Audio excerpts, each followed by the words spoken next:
Kecamatan Bakya. Muara laut, dayung berlabuh, kampung kecil, pesisir pantai, cerita dahulu selalu dikenang.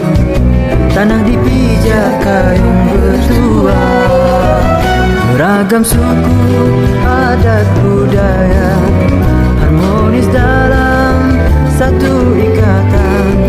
Terasa tenang hati nan damai, hanyut di dalam sebuah kenangan.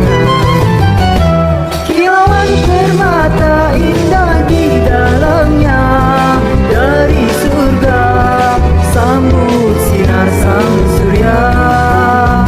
Hamparan gunung laut menjadi bukti terciptanya paru-paru dunia.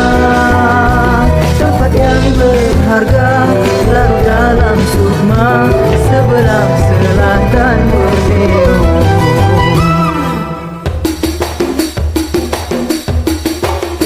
Beragam suku, adat budaya, harmonis dalam satu ikatan. Terasa